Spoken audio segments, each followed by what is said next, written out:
Pero el llamado de la iglesia es estar en el mundo, pero no ser del mundo. Por eso la mayor manera de evangelización que puede existir en esta vida es que el mundo pueda reconocer a Cristo en ti, en tu trabajo, en tu familia, en la obra del ministerio, porque la iglesia de Dios fue llamada a edificar la obra del ministerio. Pero estando en el mundo, en el cosmos, que el mundo pueda ver ahora a Jesucristo en ti.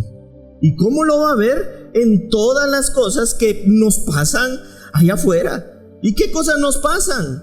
Nos enfermamos, pasamos dificultad, todo lo que nos pasa.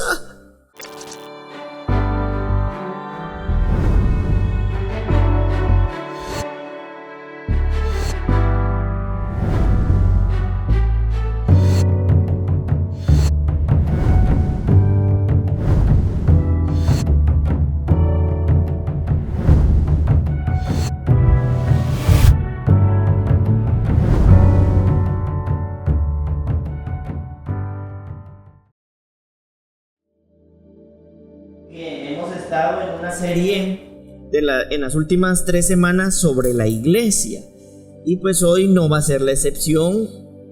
Vamos a seguir ministrando y edificando sobre la iglesia, pero a esta enseñanza le hemos puesto por nombre la iglesia que reina.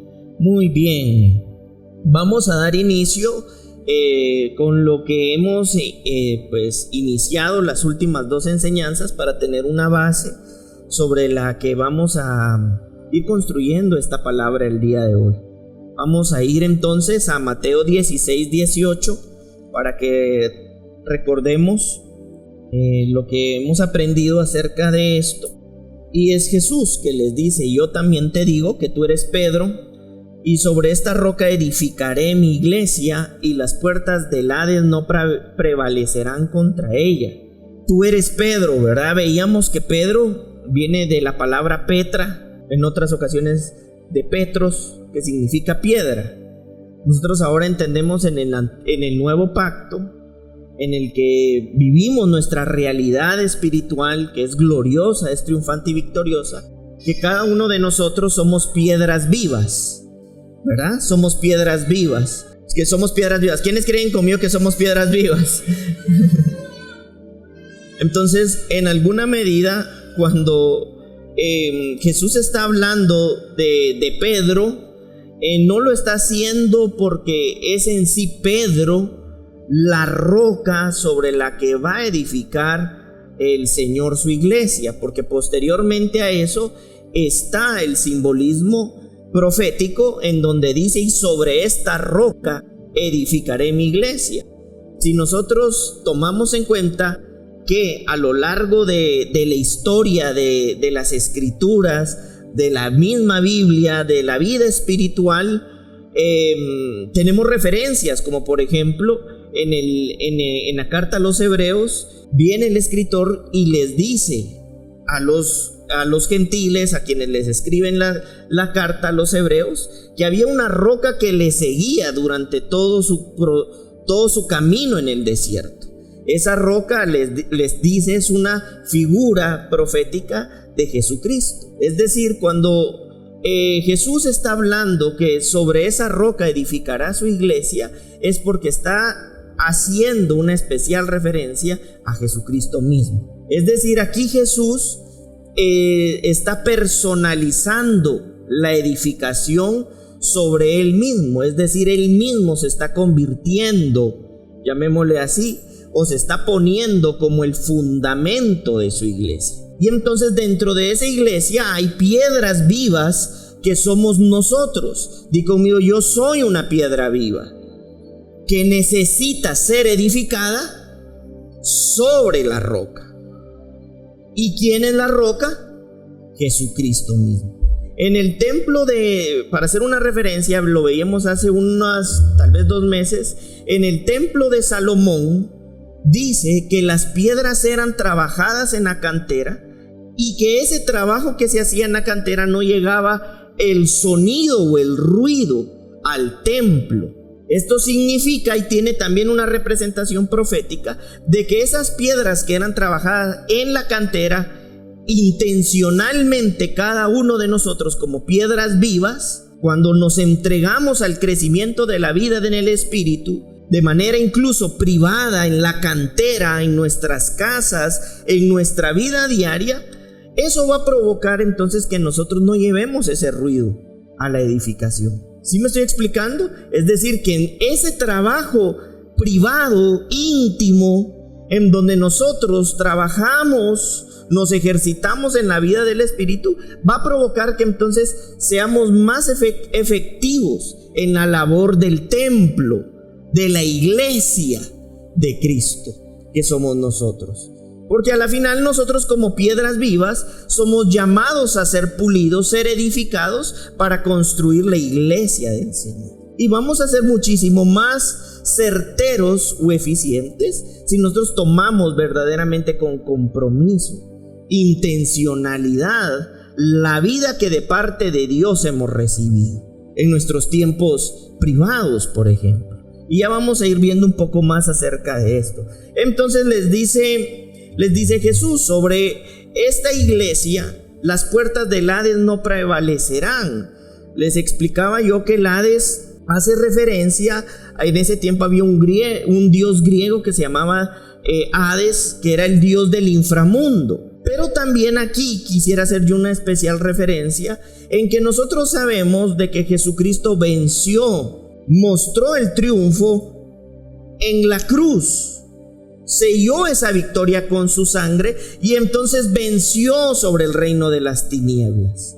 Ahora bien, ¿qué es lo que sucede? También podríamos interpretar esto como aquello que dice Santiago, que hay una sabiduría que viene de lo alto, pero hay otra que es diabólica, dijo, o terrenal. Y de pronto ahí podríamos prestarle atención, porque si bien es cierto, el reino de las tinieblas, por medio de la vida y de la sangre de Jesucristo, fue vencida y fue sellada, seguimos militando en una vida en la carne en donde puede ser manifiesta la sabiduría terrenal o diabólica. Y esa expresión terrenal y diabólica que también debemos prestarle atención, porque en el avance de este reino espiritual, de pronto la mayor oposición o resistencia a la expansión de esta vida vamos a ser nosotros mismos. Pero cuando entendemos que como piedras vivas estamos siendo construidos sobre la roca,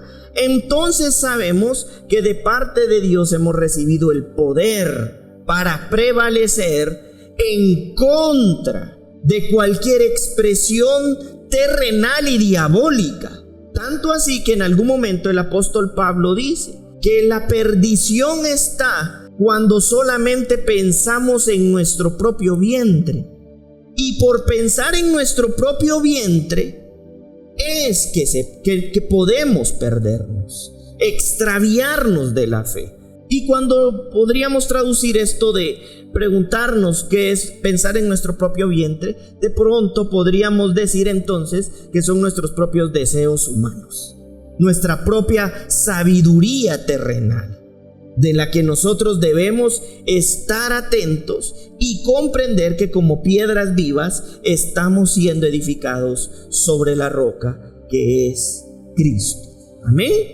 Por otra parte, veíamos lo que dice Efesios, la carta a los Efesios 2:20, donde dice: edificados sobre el fundamento de los apóstoles y profetas, siendo la principal piedra del ángulo Jesucristo mismo. Edificados. Ya no es edificaré, sino ahora es edificados.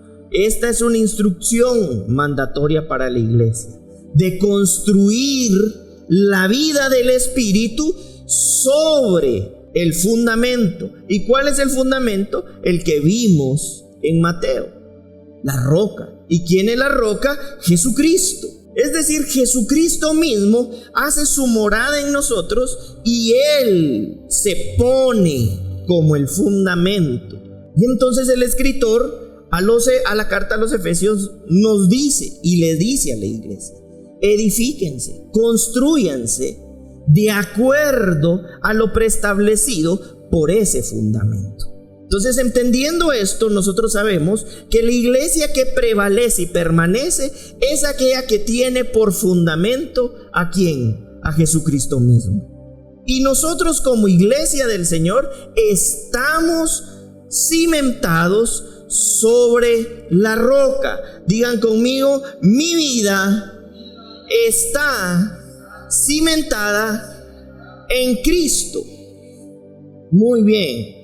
Ahora vamos a ir a Efesios, siempre en el capítulo 2, versículo 19. Y dice: así que ya no sois extranjeros ni advenedizos, sino conciudadanos de los santos y miembros de la familia de Dios. Digan conmigo, soy un conciudadano de los santos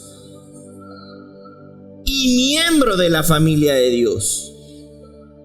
Esa es nuestra posición celestial dentro de la iglesia. Nuestra ciudadanía es de los santos, es celestial, es eterna.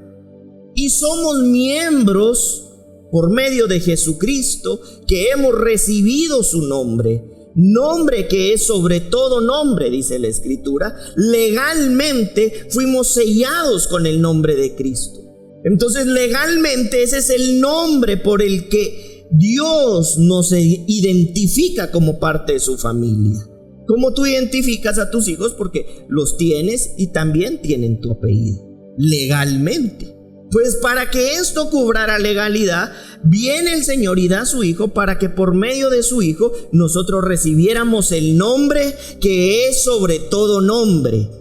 Y entonces ahora, ¿cómo nos identifica Dios? Por medio del nombre de su Hijo. ¿Y cuál es el nombre de su Hijo? El de Cristo.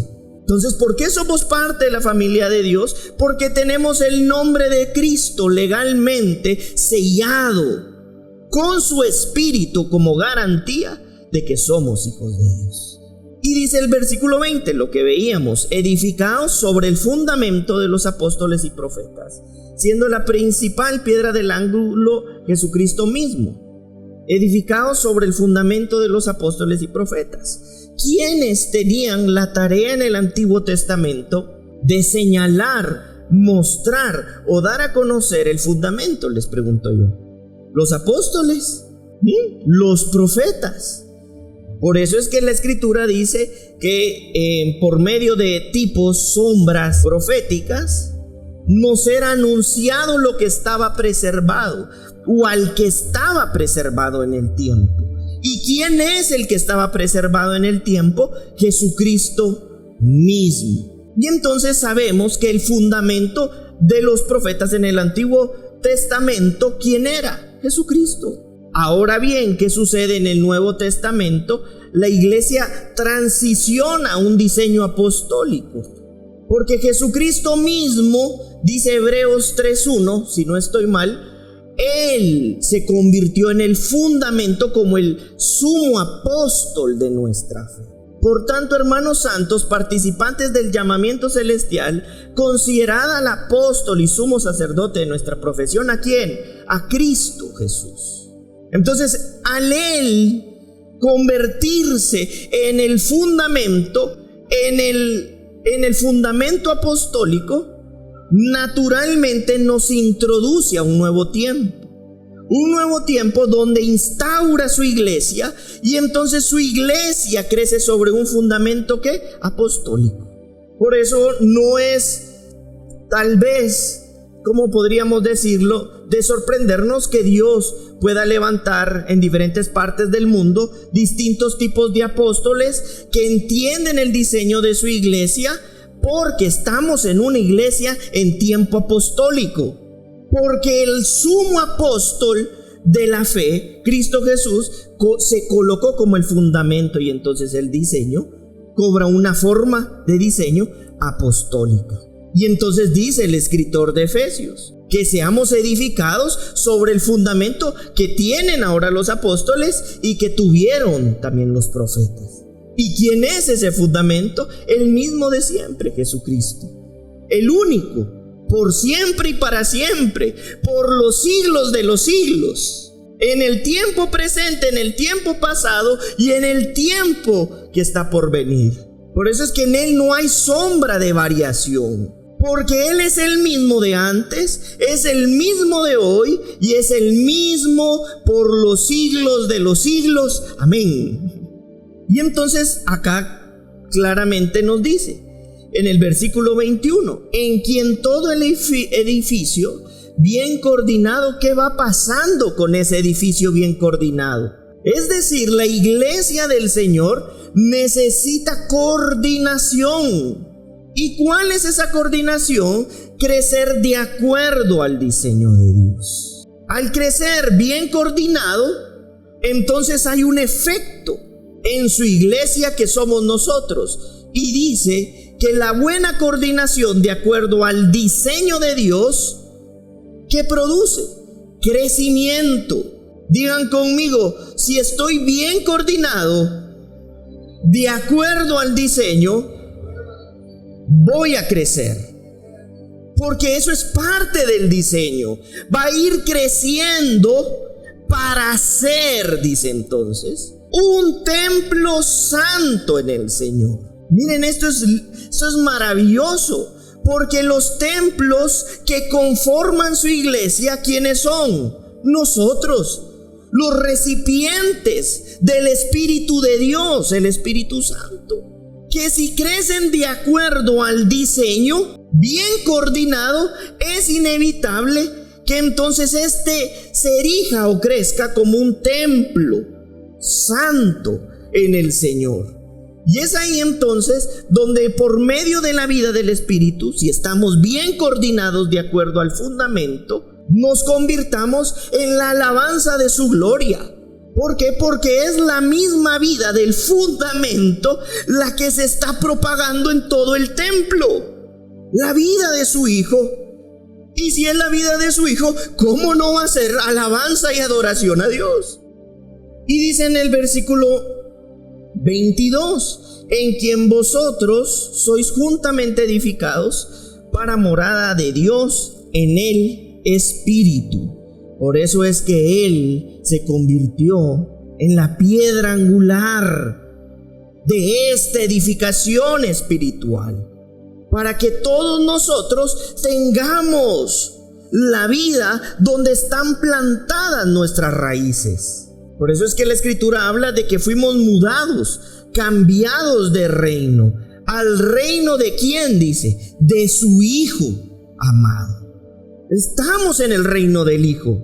Estamos en un tiempo maravilloso donde si nosotros entregamos obediente y entendidamente y humildemente nuestro corazón a la voz de Dios y somos bien coordinados de acuerdo a la vida que tenemos como fuente y raíz, es inevitable que ese templo no crezca para ser un templo santo de Dios. Y es ahí donde entonces Dios va procesando nuestras vidas, purificando nuestros corazones, y la misma palabra se convierte. La Escritura muchas veces le da a la palabra una forma como de agua, porque limpia y purifica. La palabra de Dios, cuando nosotros la recibimos, inicia un proceso purificador, librándonos cada día más de nuestra humanidad y estableciéndonos coordinadamente sobre el fundamento. Y si nosotros como templos estamos en el fundamento, ¿cómo nos vamos a crecer y se va a multiplicar esa vida en nosotros? Si empezamos a tener la vida sobre la que estamos plantados. Por eso es que también entonces la iglesia en 1 Timoteo 3:15 dice: para que citando Pablo a Timoteo, sepas cómo debes conducirte en la casa de Dios, que es la iglesia del Dios viviente, columna y baluarte de la verdad. Es una iglesia poderosa, es la iglesia del Dios viviente. Y la iglesia del Dios viviente es columna y baluarte de la verdad. Hoy más que nunca debemos experimentar el que es estar sembrado en la vida eterna de Dios. Más cuando incluso en el 2017 se premió por un diccionario, una revista Oxford, la palabra posverdad. Vivimos en el tiempo de la posverdad. Por eso ten cuidado de lo que escuchas. Y ten cuidado también a quién escuchas. Porque me dirán Señor, Señor, y yo les diré, no los conozco. Porque lo único que Dios reconoce es el nombre y la vida de su Hijo en su iglesia. Entonces somos la iglesia del Dios viviente, columna y baluarte de la verdad. Por eso la iglesia de Dios, bien coordinada sobre el fundamento, es una iglesia reinante y triunfante, aún en medio de la mentira, del engaño, de la dificultad, de los tropiezos. ¿Por qué? Porque es una vida que está arraigada en el fundamento, en la fuente de tu fe. La fuente de tu fe está vinculada al fundamento en donde está puesta tu vida. Y Él es también quien perfecciona esa fe. Entonces nuestra tarea es mantener nuestra posición en el fundamento. Verdad, ¿qué es verdad? Realidad. El griego aletheia. La iglesia es columna y baluarte de su ¿qué? Realidad. Por eso podemos estar atravesando escenarios de muerte, de dolor, de dificultad, pero nuestra realidad es Dios. Por eso puedes estar enfermo, pero no eres un enfermo. Como empobrecido, pero enriqueciendo a muchos. Porque tu identidad no es lo que te está pasando. Tu identidad es Cristo, porque Él es la fuente de todo crecimiento. Por eso dice la Escritura, ¿y el crecimiento quién lo da? Dios da el crecimiento. Ahora bien, es importante que podamos extraer una definición, que no lo hemos hecho en estas 3 semanas, de qué es la iglesia. La iglesia viene del griego eclesía y dice que es una asamblea o una congregación. La iglesia en el Nuevo Testamento es un grupo de personas que han sido llamadas fuera del mundo hacia Dios. Esa es la iglesia. Es el cuerpo mismo de Jesucristo. La iglesia somos este grupo de personas, y más que hay, que han sido llamadas fuera del mundo hacia Dios. No quiere decir que te eches 3 candados pero tampoco significa me voy a ir a buscar al mundo Es que inevitablemente al salir de aquí entramos en convivencia con este mundo. Pero el llamado de la iglesia es estar en el mundo, pero no ser del mundo. Por eso la mayor manera de evangelización que puede existir en esta vida es que el mundo pueda reconocer a Cristo en ti, en tu trabajo, en tu familia, en la obra del ministerio. Porque la iglesia de Dios fue llamada a edificar la obra del ministerio. Pero estando en el mundo, en el cosmos, que el mundo pueda ver ahora a Jesucristo en ti. ¿Y cómo lo va a ver? En todas las cosas que nos pasan allá afuera. ¿Y qué cosas nos pasan? Nos enfermamos, pasamos dificultad, todo lo que nos pasa. Porque este sistema creado por el hombre está fabricado para oprimir al hombre. Pero si entonces el mundo ve a un miembro de la iglesia en el mundo, a pesar de la aflicción, experimentando la victoria de Dios, la gente va a ir reconociendo a Cristo y su carácter. Y Y eso ya es una obra evangelizadora.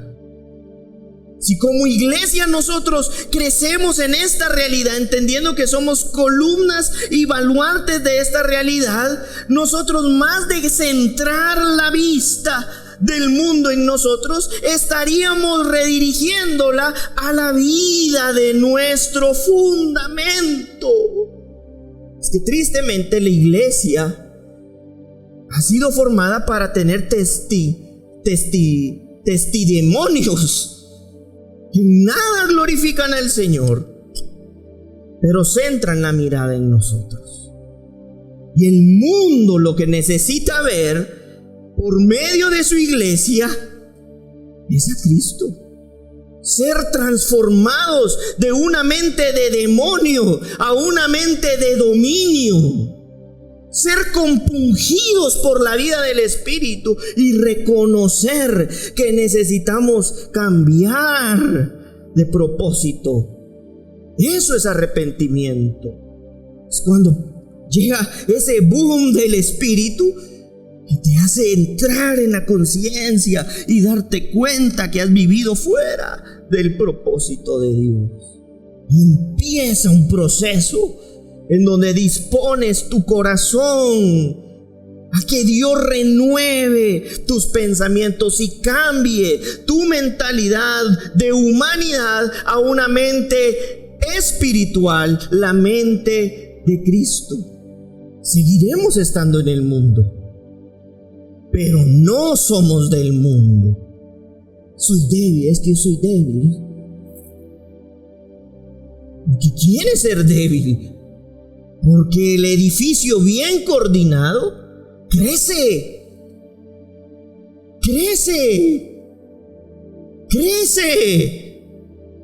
La gente va a ver a Dios. Y una de las obras evangelizadoras más poderosas es que muchas veces la gente probablemente te vea en los peores escenarios de tu vida, pero viendo glorificado a Jesucristo. ¿Quién no va a creer así? Si pueden ver a través de su iglesia a Dios, una iglesia reinante, victoriosa, triunfante, sellada bajo una nueva realidad por la sangre del Cordero perfecto, presentado una vez y para siempre, y sentado en las alturas. Los sacerdotes en el Antiguo Testamento nunca se sentaban, porque su obra no terminaba. El hecho que la Escritura diga que Jesucristo está sentado es porque realizó la obra para darle la victoria a su iglesia. Y esa es la vida, la genética que corre por tu vida, por tu corazón, en tus pensamientos. Él es tu realidad. Es Él tu victoria, no el escenario, sino la vida que está creciendo. Y vamos a ver un ejemplo como una historia bíblica en Mateo capítulo 7, versículo 24. Y tal vez aquí voy a hacer como una breve reseña de Mateo. Mateo era un judío. ¿Quiénes han escuchado que era un cobrador de impuestos? Mateo era un cobrador de impuestos.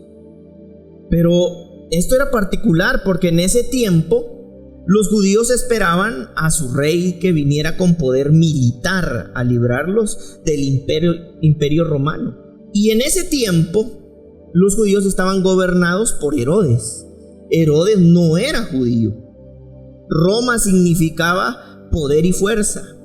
La situación es de que Herodes contrataba a algunas personas no honorables para recaudar impuestos. De ahí que los judíos vieran muy mal a Mateo. Este es judío, pero trabaja para Roma y nos está sacando el dinero. Entonces había un desprecio hacia Mateo. Pero llega un momento en donde Jesús se acerca y miren qué curioso esto. Jesús no entró en una terapia de conversión con Mateo. Le dice, sígueme. ¿Y qué hace Mateo? seguirlo. Y lo siguió. Dejó todo lo que tenía. Mal habido como queramos, pero tenía el manejo de riqueza, de dinero. O sea, estaba en un mejor lugar que la mayoría de judíos. Y Jesús le dice, sígueme. Se levanta Mateo y lo sigue. Llega un momento en donde entonces en Mateo nosotros podemos ver el Evangelio de Mateo que narra muchas de las historias vividas con Jesús. Jesús fallece, los apóstoles empiezan a envejecer, pero Mateo tiene una preocupación y una ocupación en su vida. Que él se había dedicado a edificar a los judíos creyentes. Y los judíos creyentes en algún momento empezaron a tener algunas dificultades con su fe. ¿Por qué empezaron a tener dificultades con su fe?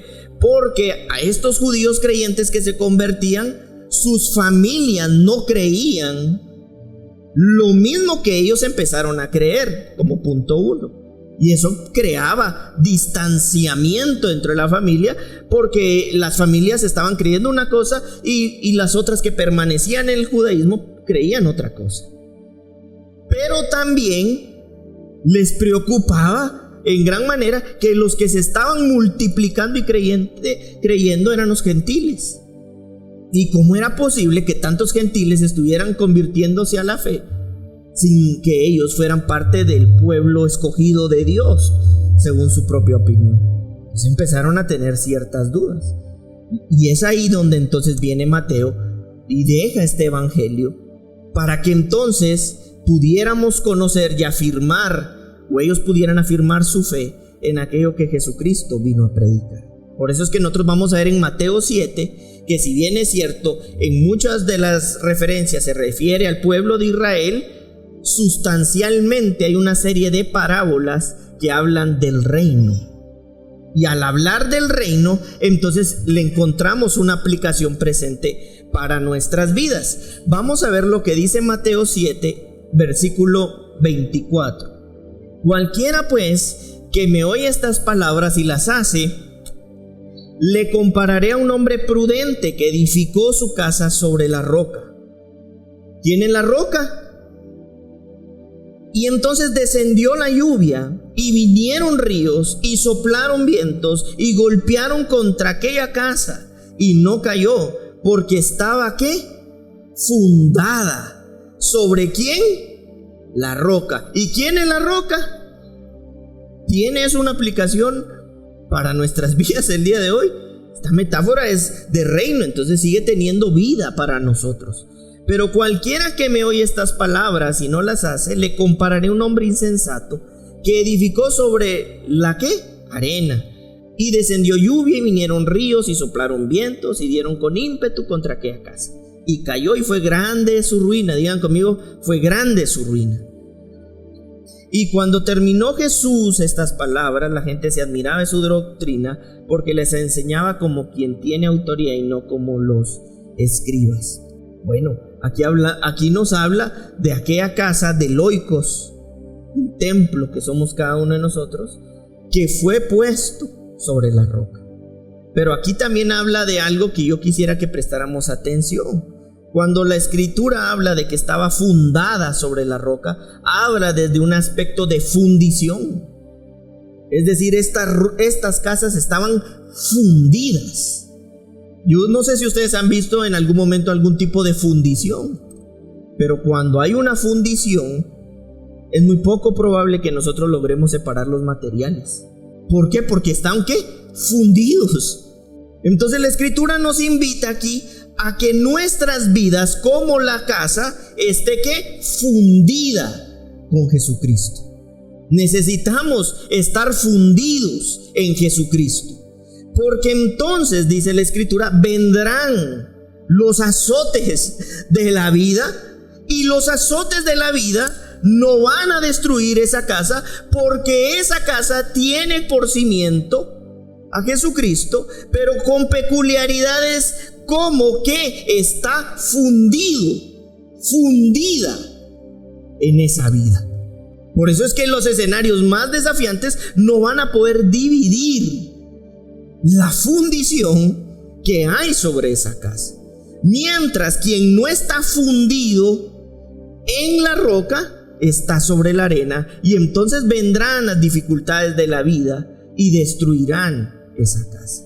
Ahora bien, la palabra, y esto algunos lo saben rápidamente, se los voy a mencionar, igual Gio, tal vez me puedes ayudar. La palabra prudente significa sabio, inteligente, perspectiva interior que modifica el comportamiento externo. Es decir, el sabio o el prudente es el que entiende y sabe que debe estar fundido en Cristo Jesús, su fe. Y esta persona prudente hizo eso porque es por medio de la obra del Espíritu alguien sabio, inteligente, que entonces inevitablemente por la perspectiva que controla su corazón va a regular el comportamiento exterior. Pero por otra parte está el insensato. Y miren lo que significa la palabra insensato, del griego moros, significa torpe entendimiento, sin control de la realidad, actúa sin criterio y es alguien perezoso. Es decir, debemos darnos cuenta que esta vida en el Espíritu va a necesitar, digan conmigo, de implicación. Digan conmigo, implicación. Por eso es que en el versículo 24, el prudente es el que las oye, pero dice ahí, el prudente es el que oye las palabras y las hace. Y el insensato es el versículo 26, quien las oye y no las hace. Nos habla de implicación, de entrega, de ejercicio en la vida del Espíritu. La pregunta es, ¿qué tipo de casa queremos ser? ¿La que está fundida sobre la roca o la que está sobre la arena? Porque escenarios complejos y adversos hemos vivido y vamos a vivir todos. La diferencia no está en que o no las vivamos o las vivamos, sino en quién estamos fundidos. Ahora bien, muchas veces estos escenarios provocan un desgaste en nuestra humanidad. Y mientras nuestra humanidad esté desgastándose, en realidad no hay problema alguno, porque lo que verdaderamente se hace relevante en la iglesia del Señor es precisamente eso, que nuestra humanidad sea desgastada para que se haga visible la vida que está derramada en nosotros. Por eso dice la Escritura, nosotros somos vasos de barro, pero que contenemos el tesoro de la fe, la vida del Espíritu Santo, que ha sido derramada en nuestros corazones. Entonces, mientras se desgaste el vaso de barro, pues incluso es mejor, porque más visible se empieza a hacer el tesoro que está depositado en los vasos de barro. Y quisiera yo traerles aquí un ejemplo, porque en ocasiones esto es uno de los escenarios que a veces más han lastimado a la iglesia por no comprender su naturaleza y su vida reinante. La gente no se aleja por falta de revelación, sino resultado de una mala relación. Pero al apóstol Pablo esto no fue algo que al apóstol Pablo no le pasara. Vamos a ir a la iglesia de Corintios. Vamos a ver lo que dice en el versículo 11, versículo 18. Y dice, pues en primer lugar, cuando os reunís como iglesia, oigo que hay entre vosotros divisiones, y en parte lo creo, porque es preciso que entre vosotros haya disensiones, para que sean manifiestos entre vosotros los que son aprobados. ¿Qué trato yo de decirles con esto? Dios no espera que su iglesia esté en conflicto, porque se espera que crezcamos en madurez. Al crecer en madurez, van a haber cuestiones que vamos a superar por madurez espiritual. Ay, me alejo del Señor porque aquel. Pues lo único que está provocando ese escenario es precisamente un desgaste de la humanidad, y que muchas veces el mismo Señor permite No estamos hablando de obras carnales, sino que Dios permite que sucedan para que se hagan manifiesto entre vosotros, dice la Escritura, la aprobación, que se haga notoria la vida en quien nosotros estamos fundados. Ay, esto lo dice plano, él conoce mi situación. No, no es eso. Lo que sucede es que si tú te pones a pensar cómo vamos a hacer una iglesia que está creciendo en su carácter y naturaleza y reine en esta vida, como dice la Escritura en Romanos 5:7, si no estoy mal, si somos capaces de abandonar nuestra fe por una situación relacional que nada tiene que ver con el entendimiento y la vida en donde estamos fundidos. Por eso las mismas disensiones perfeccionan, afirman y comprueban en quién está nuestra fe. Ay, entonces voy a buscar problemas. No, porque entonces estoy entendiéndolo desde mi humanidad. Pero si hubieran disensiones, lo que se busca es la aprobación de nuestra fe. Amén. Porque somos una iglesia que en la vida de Dios somos victoriosos. ¿O acaso la misma vida que fue derramada en ti puede ser destruida? ¿Puede la vida en Cristo estar ofendida? Es una naturaleza de vida eterna y superior que pertenece a su iglesia, para que en las disensiones, en las dificultades, en las enfermedades, en la pobreza, en la riqueza, en la muerte, en la vida, nada, ¿cuántas cosas? Nada puedan separarme del amor de Cristo. ¿Por qué? Porque he entendido que soy la iglesia de Dios. Y el desgaste humano es inclusive beneficioso en el proceso santificador de Dios. Por eso es que necesitamos cambiar esa mentalidad centrada en el hombre y que nuestra visión se convierta en una visión cristocéntrica. Digan conmigo, una visión cristocéntrica. La iglesia necesita una visión centrada en Cristo. Y cuando esa iglesia tiene centrada su visión en Cristo, no habrá cosa alguna que pueda mover tu fe, porque tú participas de un reino que es inconmovible, eterno, supremo, permanente, glorioso en el Señor. El objetivo de la iglesia es edificar su iglesia. ¿Y cómo la edifica? Engendrando su vida, formando su vida y perfeccionando su carácter en nuestros corazones. Ahora yo quisiera que pudiéramos ir a carta de Pedro 1:7.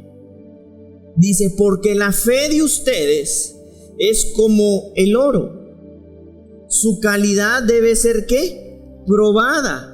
¿Por medio de qué? Del fuego. La fe que resiste la prueba vale mucho más que el oro, el cual se puede destruir, siendo el oro muy valioso. De manera que la fe de ustedes, al ser así probada, merecerá aprobación. Lo que decía el apóstol Pablo, en otras palabras, gloria y honor cuando Jesucristo aparezca y se haga visible en su iglesia.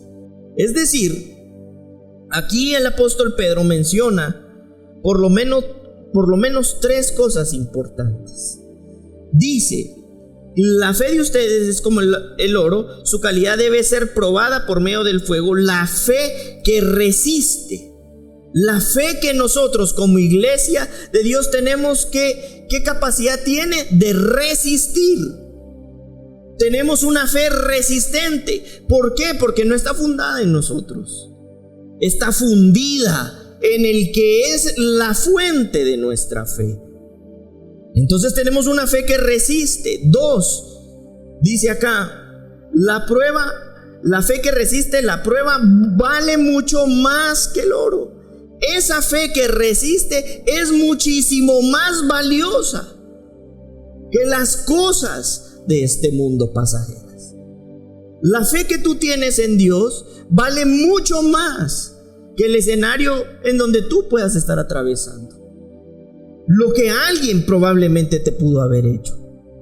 El recurso que de pronto te esté faltando. Porque esta fe resiste. Y esta fe que resiste vale mucho más. ¿Cuánto vale? Mucho más que la situación, que el momento, que la dificultad, que el escenario que estás viviendo. Porque dice que esta fe es aprobada, gloriosa y honrosa en la misma medida en la que Jesucristo se hace visible en nuestras vidas.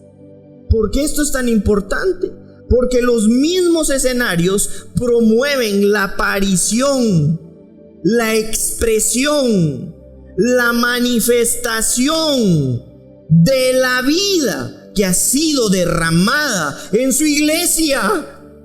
Yo no sé si les ha pasado a ustedes, pero, y eso está comprobado inclusive científicamente, cuando uno está en medio de una adversidad, uno piensa en un montón de soluciones. Sos ahorillado, una cosa sencilla, dejar las llaves del carro, empiezas a ver a quién llamas, cómo abrís, si alguien conoce un cerrajero, qué hacer, revisás, y se te alumbran una serie de alternativas. Aparecen las formas.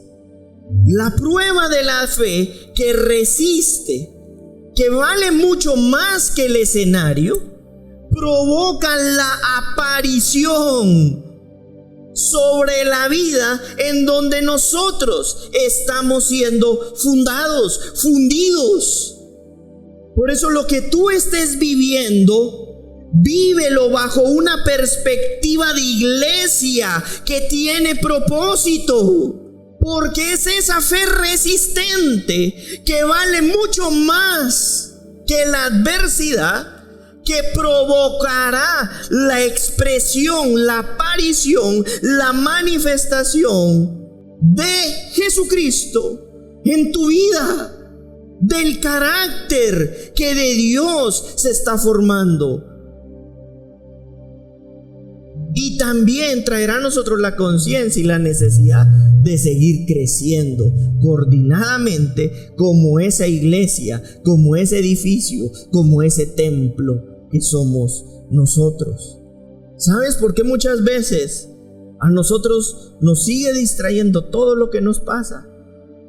Porque necesitamos que el Señor, por medio de su gracia y de su amor, siga desgastando nuestra humanidad, a tal punto que comprobemos lo resistente de nuestra fe, que vale mucho más que cualquier escenario y que promueve la aparición de Cristo en nuestras vidas. Y en esa misma medida en la que nosotros empezamos a renunciar, a morir por medio de la obra del Espíritu Santo a nuestra humanidad, tú te darás cuenta que habrán menos razones que te puedan distraer del fundamento, de la fuente de la iglesia, que es Jesucristo. Amén. Para ir cerrando, vamos a ver lo que dice 1 Corintios. Según la gracia que Dios me ha dado, yo como maestro constructor puse el fundamento y otro construye sobre él. Pero cada uno tenga cuidado de cómo construye. Esta palabra puse, que dice aquí el apóstol Pablo, en el original es mostré, presenté, señalé el fundamento. Porque el fundamento lo puso Jesucristo. Edificaré mi iglesia sobre la roca, Mateo 16:18. Entonces este puse del apóstol Pablo es, les estoy presentando el fundamento. Sigamos. Porque nadie puede poner un fundamento diferente del que ya está puesto. Porque ¿quién lo puso? Jesucristo. Versículo 12. Si alguien construye sobre este fundamento, ya sea oro, plata y piedras preciosas, o con madero, heno y paja, su obra se mostrará tal cual es, pues el día del juicio la dejará al descubierto. El fuego la dará a conocer y pondrá a prueba la calidad del trabajo de cada uno. Si lo que alguien ha construido permanece, recibirá su recompensa. La pregunta aquí es, ¿cómo nosotros estamos construyendo la vida en Cristo en este fundamento? Porque llegará el momento donde se comprobará, dice, si lo hemos construido con oro o con piedras preciosas o con hojarascas, dice. Y cada uno y toda esta obra que hemos hecho quedará descubierta, como veíamos en primera también de Pedro.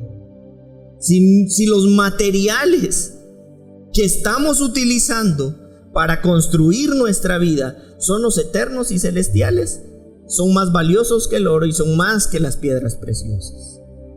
Y el día que pruebe la construcción, permanecerá y mostrará a Jesucristo. Pero si lo hemos hecho sobre hojarascas, también la misma situación lo dejará al descubierto. La invitación a esto es que nosotros, como iglesia de Dios, podamos meditar y reflexionar qué materiales espirituales estamos utilizando. ¿Estamos utilizando el fundamento, que es Jesucristo? ¿Estamos utilizando el evangelio del reino o el evangelio de Cristo? ¿Estamos utilizando como material la riqueza de la gracia? ¿Estamos construyendo en su vida? ¿Estamos experimentando los beneficios de ser salvados? ¿Estamos experimentando los beneficios de ser reconciliados? ¿Estamos experimentando los beneficios de ser permanentemente convertidos? Estamos experimentando como una vida dinámica el arrepentimiento de Dios que transforma nuestros corazones.